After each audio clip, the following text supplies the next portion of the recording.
Give me 5 minutes of your time and I'll share something about life, God, and the Bible. Luke 14, verses 13 to 14. But when you give a banquet, invite the poor, the crippled, the lame, and the blind, and you will be blessed. Although they cannot repay you, you will be repaid at the resurrection of the righteous.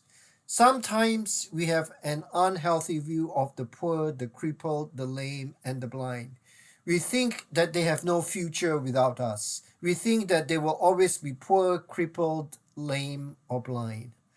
Linda is part of the leadership team in her church. She helps her pastor bring communion to those who cannot make it to church on Sunday mornings.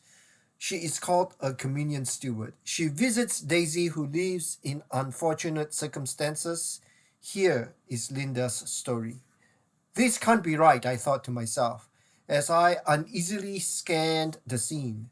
An old rusted mobile home stood before me, surrounded by dilapidated cars, broken appliances, empty bottles, and weeds.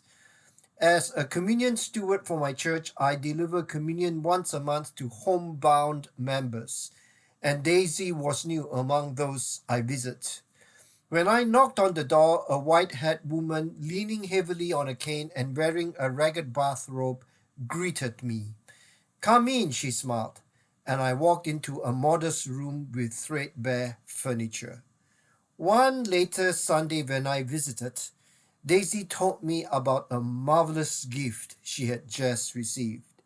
"My niece gave me $50. Can you imagine?" This was wealth indeed for Daisy. "What will you buy?" she asked. "I was thinking about clothes," she said, "but I wrote a check for the church instead and told them to put it toward our outreach to the foster children's home. I can't do much, but I can do that." I was stunned. As I drove home, I reassessed my recent decision to cut back on my church giving.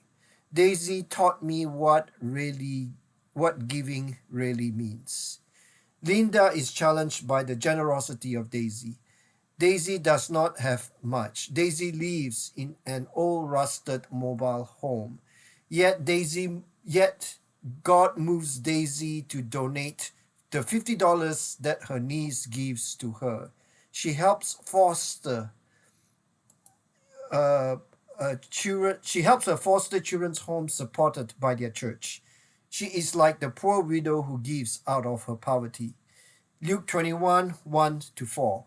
As Jesus looked up, he saw the rich putting their gifts into the temple treasury. He also saw a poor widow put in 2 very small copper coins. "Truly I tell you," he said, "this poor widow has put in more than all the others. All these people gave their gifts out of their wealth, but she, out of her poverty, put in all she had to live on." The story of Linda and Daisy challenges us like this poor widow. Jesus contrasts the rich in the temple who give out of their wealth with the poor widow who puts in 2 very small copper coins.